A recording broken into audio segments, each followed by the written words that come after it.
ሰላም የተወደዳችሁ የጉብዝናዬ ቤተሰቦቼ እንደምትሰነበታችሁልኝ ይህ ጉብዝናዬን የተሰኘው ሳምንታዊው የቴሌቪዥን ፕሮግራማችን ነው የፕሮግራሙ አዘጋጅና አቅራቢ ታምራት ሞቲ ነኝ ዛሬም እንደተለመደው ለእናንተ እንግዲህ በረከት የሆነ እንዲሁም ደግሞ ምሳሌነት ያለው ህይወትና አገልግሎት ያለውን አገልጋይ ጋብዤላችኋለሁ የዛሬው እንግዳዬ መልካም ክርስቶስ ቤተክርስቲያን ራይ ተቀባይና ዋና መጋቢ የሆነውን ፓስተር እንዳለ ደበሌ ይሆናል ማለት ነው ከሱ ጋር ድንቅ ቆይታ ይኖረናል እንማማራለን እንተናነጻለን እግዚአብሔር በዚህ ዘመን ደግሞ ሊናገር የወደደውን መልእክት ደግሞ የምንሰማበትም ጊዜ ይሆናል ብዬ አምናለሁ የትም እንዳትሄዱ ይህ ጉብዝናዬ ነው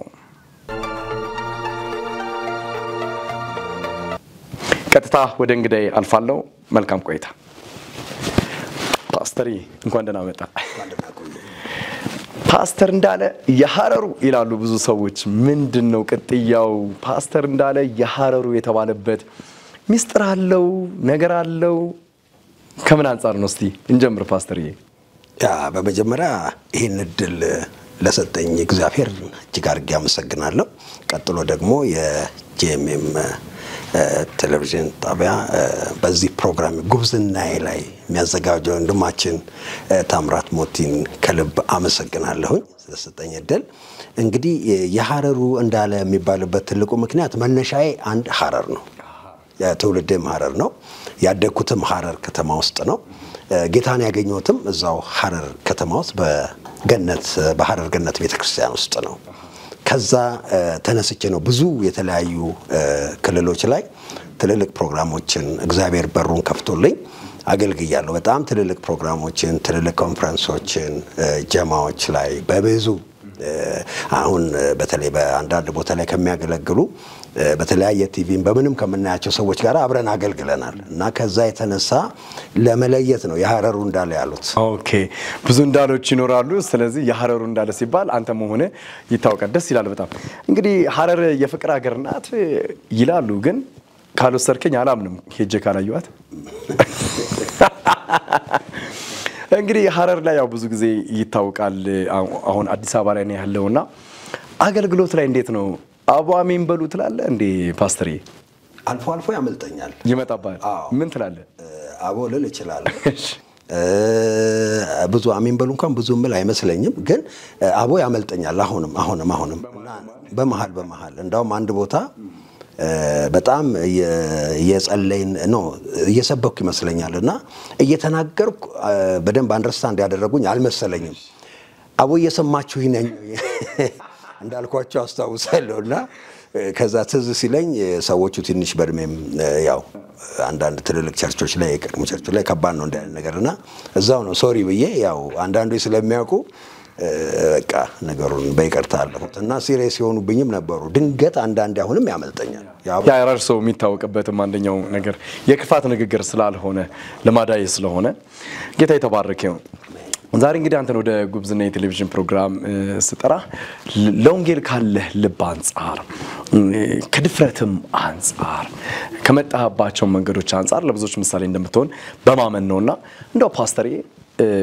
አንዳንድ ነገሮችን ሰማው ፓስተር እንዳለ ደፋር ነው ይላሉ እና ምንድነው ድፍረት ከየት የመጣ ድፍረት ነው የምትደፍረውስ ምን አይነት ነገሮች ላይ ነው ፓስተር ያው የምደፍረው በወንጌል ስራ ላይ ነው አልደራደርም በተለይ ድፍረት ብለው አንዳንዶች ሲናገሩ እንደ መሪ አብረውኝ የነበሩ ቀደም አብረውኝ የነበሩ መሪዎችም ሲናገሩ መስማው አንዳንድ ሰዎችን መላክ የማይፈልጉበት ቦታ እሄዳለሁ እና ይወጣል ደፋር ስለሆነ ጸልያለሁ እግዚአብሔር መሪ ይሰጠኛል በዛ እሄዳለሁ ሄጄ እዛ ቦታ ላይ ብቻ የሆነ ነገር ጌታ ረድቶኝ ሰርቼ እመጣለሁ አንዳንድ በጣም ቻሌንጅ የሚበዙባቸው ቦታዎች አሉ በተለይም ወደ ምስራቅ ሐረርጌ ላይ ስትመጣ ከሐረር ከተማ ውጪ ላይ ብዙ ገጠር ከተማዎች ላይ ሄጃለሁ ውስጥ እስከ አሰበ ተፈሪ ድረስ እና ገጠሩ ላይ ያው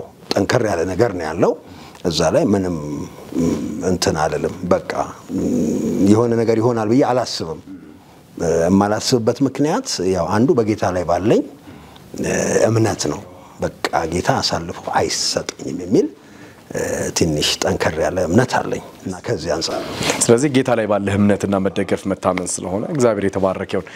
እንግዲህ ጌታ ራሱ ድፍረታችን አይደለ? እሱ ነው ድፍረታችንና ፓስተር ወንጌል የሚያሰኘው በምን አይነት መንገድ ሲገለጥ ነው ብለህ ታስባለህ? እንግዲህ ያው ወንጌል በስብከት እንገልጣለን፣ በንግግር እንገልጻለን፣ በዝማሬ ልንገልጽ እንችላለን። ግን ወንጌል የሚያስብለው በምን አይነት መንገድ ስንገልጸው ነው ፓስተር? እንግዲህ ወንጌልን ራሱ መጀመሪያ በደንብ ወንጌል ምንድነው ብለን ማየት ያለብን ይመስለኛል። ለዚህ ወንጌል ራሱ መጽሐፍ ቅዱሳችን በተለይ በሮሜ ምዕራፍ 1 3 እና 4 ላይ ሲናገር ወንጌል ከዳዊት ዘር በተወለደው እንደገናም ደግሞ በመንፈስ ወይንም ደግሞ ከሙታን የተነሳው በኃይልም የእግዚአብሔር ልጅ ለሆነው ስለ ክርስቶስ ኢየሱስ ነው ይላል እና ወንጌል ራሱ ክርስቶስ ኢየሱስ ነው። ስለ ወንጌል ስናስብ የክርስቶስን ሞትና ትንሣኤውን ነው የምናስበው። አንዱ ይሄ ነው። እንግዲህ ወንጌል የሚያሰኘው ነገር አንዱ እንደኔ አንዱ በግልጽ ክርስቶስን ማሳየት ስንችል ነው። ክርስቶስ ለሰው ልጆች እንደሞተ፣ ክርስቶስ ከሙታንም በኩር ሆኖ እንደተነሳ፣ በክርስቶስ የሚያምን ሰው ደግሞ የዘላለም ሕይወት እንደሚያገኝ በእርግጠኝነት ይህንን ስንናገር አንዱ ወንጌል ያሰኘዋል ብዬ በዚያ አምናለሁ። ሁለተኛው ወንጌል ሊያሰኝ የሚችለው ወንጌል የምንሰብክላቸውን ሰዎች ፍቅር ሊኖረን ይገባል። ክርስቶስ ዓለም ከመፈጠሩ በፊት ለኛ የነበረውን ፍቅር ገልጾታል እና ልክ ክርስቶስ በፍቅር ራሱን ለኛ አሳልፎ እንደሰጠን እኛም ለምናገለግላቸው ሰዎች አሊያም ደግሞ ለምንሰብካቸው ለምንመሰክርላቸው ሰዎች እውነተኛ የሆነ ፍቅር ሲኖረን ያ አንዱ የወንጌል አንዱ ፓርት ነው። ስለዚህ በዚህ ነው ሊገለጥም የሚችልበት መንገድም ይደንቅ ነው። ደስ ይላል። እንደው ወደ ሐረር እንመለሳ ፓስተር። ከዚህ ቀደም አንድ ሰውንም ጠይቄ ነበር፣ የድሬዳዋ ሰው እንግዳ ሆኖ ወደኔ መጥቶ ነበርና እንግዲህ ሙሸበክ ጠብቄ ነበር። ኦኬ ፓስተር እናንተ ጋር ያለው ምንድነው? ሙሸበክ ነው አለ ሁሉም ነገር አለ። ግን ሰንጋውም አለ። ለኔ የተዘጋጀው የትኛው ነው ታዲያ? እናንተ ሰንጋው ከሆነ የሐረር ሰንጋ። እግዚአብሔር ይመስገን።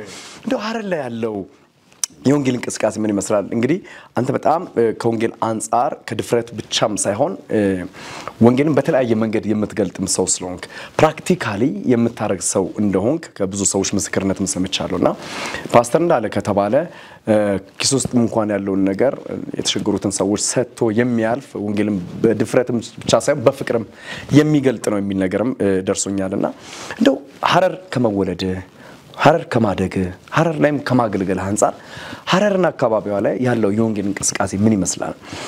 ተሰርቷል ወይ? እንዳሉት አማኞች እንዳሉት አገልጋዮች የሚታይ ነገር መጥቷል ወይ ሐረር ላይ? ወይንስ ገና ነው ብለህ ታስባለህ እዛ ምድር ላይ ያለው የወንጌል እንቅስቃሴ? ምክንያቱም ሐረር ከተባለ የሚታወቁ የተለያዩ ነገሮች አሉ። ከሱሱም አንፃር ከጫቱም አንፃር ብዙ ተጽዕኖችም ስላሉ ከዚህ አንፃር ምንድነው ያንተ እይታ? እንግዲህ ሐረር ላይ ቀደም ሲል ያው ሐረር በነበርኩበት ዘመን አብዛኛውን ትንሽ ጠንከር ያለ ስራ የሚሰራበት ጊዜ ነበር። ከተማው ላይ ከፍተኛ የወንጌል ስርጭት ስራዎች እንደሚሰሩ በደንብ የታየበት ነው። ብዙም ሰው በተለይ ከዚህ ከ1984 ወደዚህ ብዙ ሰው ነው።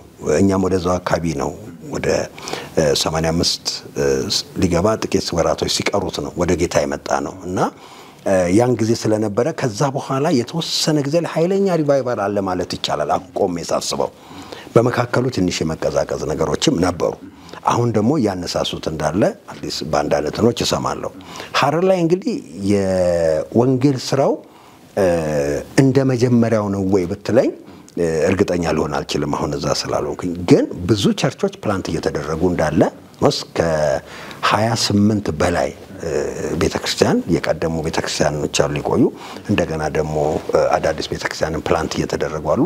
እነዚህ ሁሉ እንግዲህ እየሰሩ እንዳለ ይታወቃል። በዚህ እንግዲህ ምንድነው ሐረር ላይ ወንጌል ለመስራት ያው ብዙ ስራ ይጠይቃል፣ ልብም ይጠይቃል። እዚህ ጋር በጣም ልብ ስል ዝም ብሎ የሆነ በአባቶኔ ሳይሆን በቃ በጽናት አዎ የተሰጠ ማንነት በቃ ሊኖርህ ይገባል ለዛ ወንጌል ያን ጊዜ አትሊስት ልሰራ ይችላልና መሰራት አለበት ብዬ ነው ማምነው ፓስተር ያው ሰዎች ነን በተለይ ደግሞ እንደ እግዚአብሔር መንግስት ሰራተኛ ስንሆን ምን አልፈባቸው የተለያዩ ጎዳናዎች ይኖራሉና እንደው ፓስተር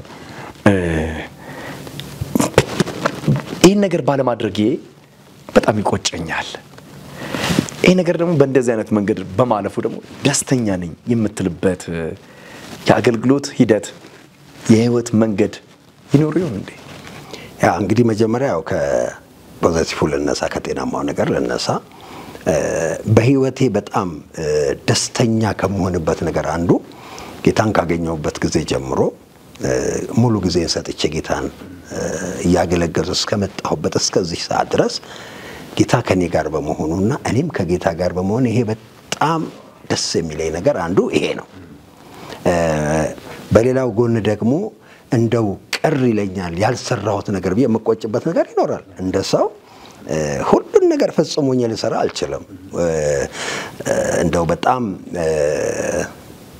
እንትን ካላደረኩት በቀር ወደ ምስራቅ ሐረርጌ ደደር አካባቢ ላይ በህይወቴ መቆጭበት እስል ነው መቆጭበት እና ደግሞ ወደዚህ ወደ አሪሱ ውስጥ ደግሞ ትሉደማ የሚባል ቦታ አለ በጣም ሪሞት ኤሪያዎች ናቸው እነዚህ እና በምስራቅ ሐረርጌው ላይ ብዙ ዋጋ ነው የከፈልኩት እዛ ደደር ወደ 30 ምናምን ኪሎ ሜትር ይሄዳል ከመኪና ላይ ወርጄ አንዳንድ ጊዜ 30 ኪሎ ሜትር በእግር ሄዳለሁ ገጠሩ 30 ኪሎ ሜትር ሄዳለሁ አዎ እና እዛ ቦታ ላይ ብዙ ሰዎች ይድናሉ በጣም በዚህ አጋጣሚ ደደር ሙሉ ወንጌል እና ደደር መሰረተ ክርስቶስ በወቅቱ የነበሩ አገልጋዮች በሌላ መልኩ ኮንፈረንስ ምንም ሲል እየጋበዙን ስለምናገለግል ያለኔ በጣም ረድቶኛል አንዳንድ ኦፖርቹኒቲዎችን መጠቀም ጥሩ ነው ጥሩም ነገር ስላለኝ ቸርቾቻቸውን ነፃ ያደርጉልኛል እዛ ሰዎችን ጠርተን እናስተምር ነበር የወንጌል ሰዎችን የተመሰከረላቸውን ሰምተን እናስተምራቸው ነበር እዛ ከተማ ውስጥ ያመጣን ነበር እናስጠምቃቸው እና በዚህ ሂደት ውስጥ በጣም ረጅም ብዙ የሆኑ ሰዎች አንድ ጊዜ መጠመቅ ነበረባቸው ወደ ስንት መኪና ነው ዳይናሚ የሚባል መኪና ለ16 ሰው ኖርማሊ ይዛል እነሱ ግን ጨምረው ነው የሚይዙ ይሄ መኪና ቢያንስ ከ8 ጊዜ በላይ ነው የተመላለሰው እነዚህ ሰዎችን ለማምጣት ይሄንን የኢትዮጵያ ገነት ቢሮ 1040 ነው ከበር አድርጎ እነዚህ ሰዎች ሲያመላለሳቸው የነበረው እና አመላልሰን አትሊስት እነዚህ ሰዎች የማጥመቂያ ገንዳ ቦታ አጣን ናቱም ስጋትም ነበር እነዚህ ሰዎች ብዛትም ስለነበራቸው እና የኛ ሚስዮናዊ እዛ ነበረን እዛ ሚስዮናዊ ቤት ውስጥ እምናረጋው ነገር ብናጣ በርሜል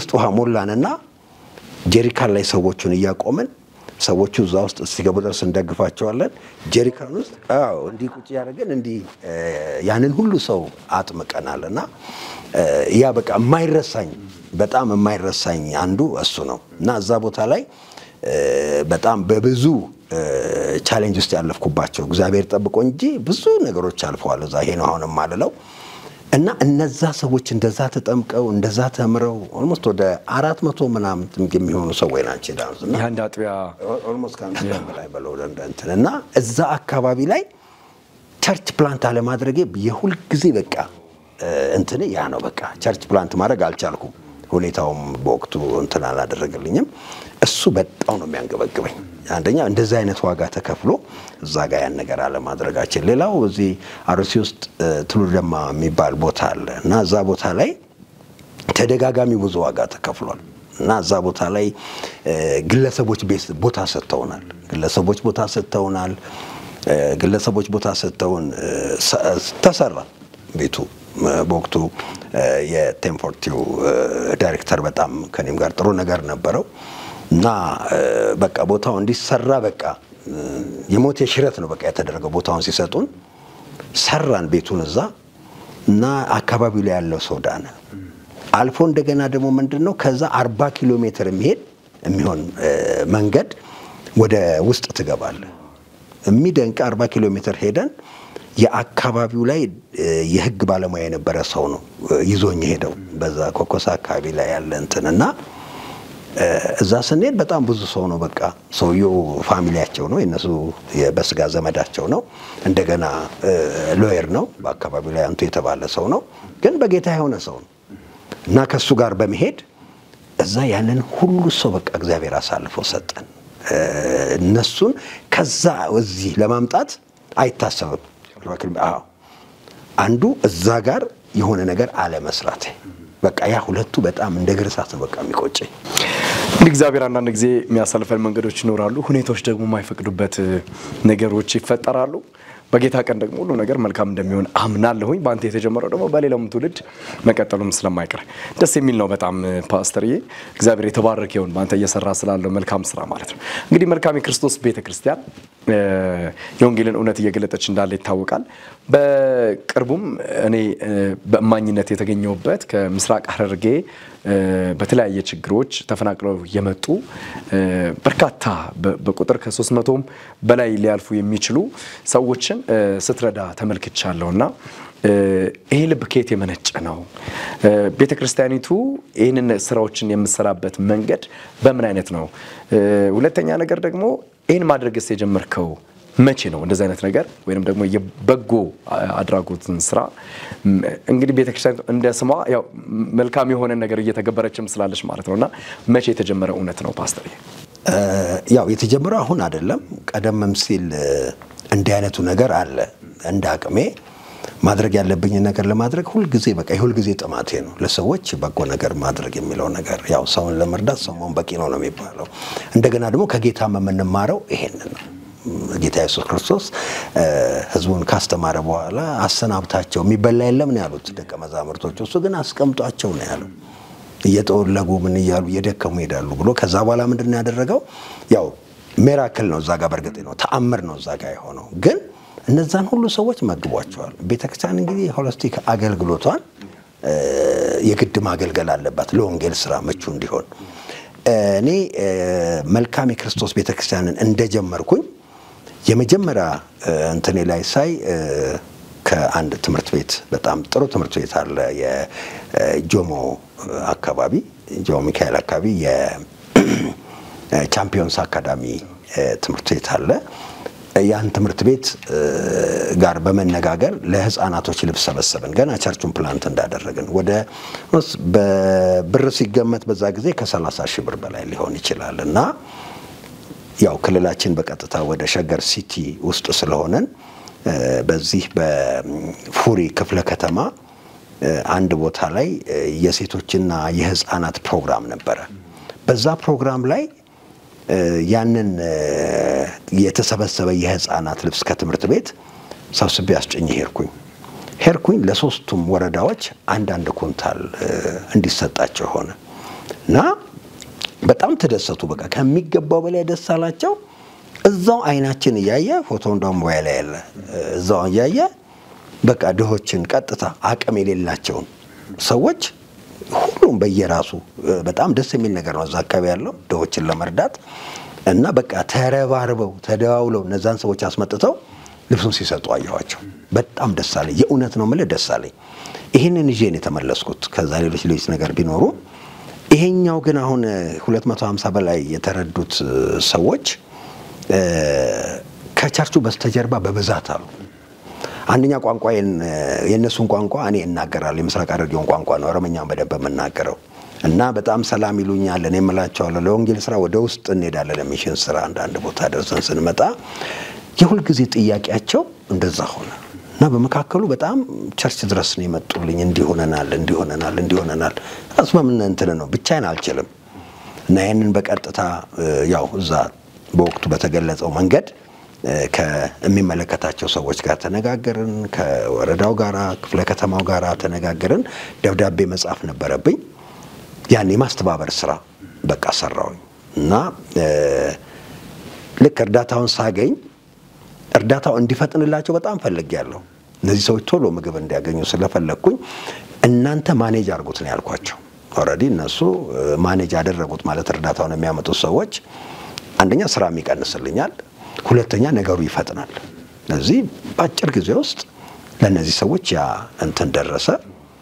ዛሬ አሁን እዛ አካባቢ ላይ ወንጌል ስራ ስንሰራ ወጥተን ስንመሰክር እነሱ ወደዚህ ባይመጡም እንኳን ግን ከኛ ጋር ነው የሚቆሙት እና ደስተኞችም ናቸው በቃ በዛን ጊዜ ስለደረስንላቸው ያ ብቻ አይደለም እንደገና ደግሞ በአካል ጉዳትም ቤታቸው ነበሩ የዛለታ ያልመጡ እነሱን እንደገና በተለየ መልኩ ነው ቤታቸው ድረስ ሄደን ከአካባቢው ላይ ፖሊስ ጣቢያ ያለ የፖሊስ መምሪያዋን አዛዥ በመጠየቅ ሰው ሰጠችኝ እነሱ ቤታቸው እየሄድን አንዳንድ ነገሮችን ማድረግ ሁሉ ይችላልና በዚህ በጣም ነው እግዚአብሔርን የምናመሰግነው ደስ የሚል ነው ፓስተር ምክንያቱም እንዳልከው ነው ወንጌል ሆሊስቲክ ነው ሁለንተናዊ ነውና በተለይ ቻሪቲ ስራ የድጋፍ የማድረግ ስራ ለወንጌል ምቹ ነው አቅም ይሆናል መንገድ ይሆናልና እግዚአብሔር አምላክ ይባርካችሁ ስላደረጋችሁት መልካም ነገር ምክንያቱም የሰዎችን ደስታ ያያየውም ስለነበር ፊታቸው ላይ በዛም አካባቢ ያለውም ደግሞ የመንግስት አካል በጣም ደስተኛ ስለነበረ ስራቸውንም የማቅለል ስራ ስለሆነ ማለት ነው እግዚአብሔር የተባረከው በኢትዮጵያ ቤተክርስቲያን ያለውን የወንጌል እንቅስቃሴ አሁናዊ ገጽታ እንዴት ተመለከተዋለህ እንግዲህ አንተ የመጣባቸው ረጅም አመታቶች አሉ በወንጌል አገልግሎት ዙሪያ ላይና እንደሚፈልገው የእግዚአብሔር የልቡን ትርታ ያደረስን ነው ወይ እየገለጥን ነው ወይ ለክርስቶስ ምጽአት ህዝቡን ያዘጋጀን ነው ወይ አሁን ያለውን እስቲ የወንጌልን እውነት በፓስተር እንዳለ ደበሌ መነጽር እንዴት ይታያል እንግዲህ ምንድነው አሁን ያለው ነገር እንዳልከው የክርስቶስ ምጽአቱ ኦሬዲ ክርስቶስ በደጅ እንዳለ ነው እና በእውነት የክርስቶስን የልቡን የውስጥ በቃ የክርስቶስን ሐሳብ የሱን አጀንዳ ይዘንለት እየተጓዘን ነው ወይ ለማለት እኔ አልደፍርም ምክንያቱም 50-50 እንኳን ማለት አልችልም ምክንያቱም ብዙ የሚቀረን ነገር አለ አንደኛ ነገር ምን ያህል ነው ወንጌልም እኮ ለመመስከር እኮ እንወጣለን ግን በትክክለኛው መንገድ ነው ወይ ወንጌል እየመሰከርን ያለ ነው በየመንገዱ እኮ ብዙ ወጣቶች ዋጋ እየከፈሉ ነው ወንጌል ቢያንስ እየተናገሩ ነው ጊዜያቸውን ሰጥተዋል ወጥተው ፀሐይ ለቆም ወንጌል እየመሰከሩ የሚመሰክሩበት መንገድ ግን እንዴት ነው የሚለውን ነገር እዛ ጋር እንዳሳሳቢ ነው ሁለተኛ ነገር ደግሞ የቤተክርስቲያንስ አሁን ያላት አጀንዳዋ ሲታይ ምን ላይ ነው አጀንዳዋ ራሱ ቤተክርስቲያን አንደኛ ብዙ እኮ ቤተክርስቲያኖችን ስታይ ክርስቶስ ላይ ነው ወይ ፎከስ የሚያደርጉት ብለስትል እኔ አይመስለኝም የብዙ ቤተክርስቲያን እንትን ስታየው ፋይናንስ ላይ ነው ፋይናንስ ኮሌክት ለማድረግ ብር በቃ ለማሰባሰብ የዛ አይነት ነገር ነው መታየው ኮንፈረንሶች ሆኑ ምን ይሆኑ ብቻ ያን ነገር ነው መታየው ቀደም ሲል ግን እንደ አይነት ነገሮች አይታዩም ቀጥታ ወንጌል ላይ ነው በቃ ትኩረቱ ወንጌል ላይ ነው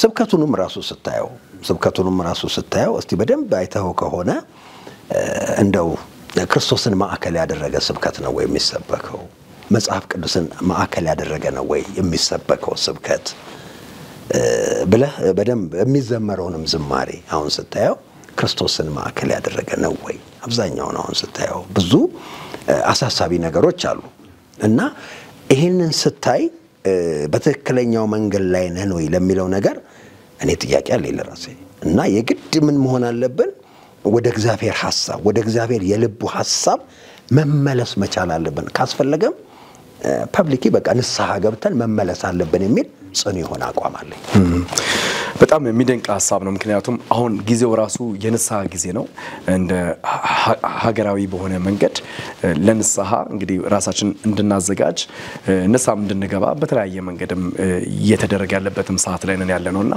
ወሳኝነት ያለው ጉዳይም ይመስለኛል ፓስተር እንደው መልካም የክርስቶስ ቤተክርስቲያን በቀጣይ ምን አይነት ስራዎችን ለመስራት ታስባለች ምን አይነት እቅዶች አሏት ከክርስቶስ የወንጌል ተልኮ አንፃር ከዛም ባሻገር ደግሞ ሰውን በቻሪቲ የሚሆን በተለያየ መንገድ ከመድረስ አንፃር ምን ያዘችው እቅድ አለ ፓስተር እዚህ እንግዲህ አሁን መልካም የክርስቶስ ቤተክርስቲያን የአንድ አመት ስትራቴጂክ ፕላን ይዛር ለሚተነሳቸው ከዚህ በኋላ ምናልባት 2 አመት እቅድ አለ የ2 አመት እቅዶች ይኖርና በየ ነው ተስፋ ማድረገው በነኖር ጌታ ቢፈቅድ የተለያዩ አካባቢዎች ላይ ቤተክርስቲያንን የመትከልም ፕላን አድርገን ይዘን ያው እየጸለይንበትም ነው ያለነው አይሆንም አይደለም ይሆናል አካባቢያችን ላይ ራሷ ወንጌል ተሰርቷል ወይ ብለን ስናስብ ምን ያህል የተሰራው ብለን ስናስብ ያው የሚታይ ነገር ነው። ስለዚህ በጣም ብዙ ይቀረናል። ስለዚህ አንዱ ቤተክርስቲያንን የመትከል እንደገና ደግሞ ትልልቅ የወንጌል ስርጭት ፕሮግራሞችን የማዘጋጀት እንደዛ አይነት ፕላኖች አሉን፣ እንደዛ አይነት እቅዶች አሉን። እግዚአብሔር ደግሞ ይረዳናል ብለን እናምናለን። አንዱ ይሄ ነው። ሌላው ያለውበት እንኳን አካባቢ ላይ ወደ 20 በላይ የወንጌላውያን ቤተክርስቲያናት ህብረቶች አሉ እና አጋጣሚ እዛም ላይ የህብረቱን ሰብሳቢ ነኝ አሁን ማለት ነው። እና በዚህ ጊዜ ከነሱም ጋር የምናወራው ነገር አንዱ ይሄ ነው። ከመልካም ቤተክርስቲያንም ውጪ እንደ ህብረትም ትልልቅ ነገሮችን ነው የምናስበው እና በቤተክርስቲያን ደግሞ በጣም ያለፈ ነገር ነው የሚታሰበው። ያ ፉሪ ያየው ሜዳ ለኔ ይጠበኛል እና በጣም ነው የሚጠበኝ። ከዛ ያለፈ ነገር ነው የምናስበው። ጌታ የተባረከ ይሁን ፓስተርዬ። አንተ ውስጥ ስላለው መልካም ነገር ደግሞ እቅዶች ከጌታ ጋር ደግሞ ሲሆኑ መልካም እንደሚሆኑ ፍሬ እንደሚያፈሩ ይታወቃል። እንደው በመጨረሻ ለኢትዮጵያ ቤተክርስቲያን ለወንጌላውያን አብያተ ክርስቲያናት መሪዎች እንዲሁም አገልጋዮች ለቅዱሳን እየተነሱም ላሉ ትውልዶች ለአባቶችም ጭምር የምታስተላልፈው መልእክት ካለ የውስጥ ጩኸት ካለ ድምጽ ካለ እግዚአብሔር ባንተ ውስጥ የሚያስቀምጠው እንግዲህ የተናገረህም ነገር ካለ እድሉን ልስጥ እስቲ። በጣም ነው የማመሰግነው። በእውነት ይሄ ትልቅ ነገር ነው። ከዚህ በፊትም አንድ ቦታ ላይ እንዲያንስቸዋለሁ ገና ገነት ቤተክርስቲያን ውስጥ እያለሁኝ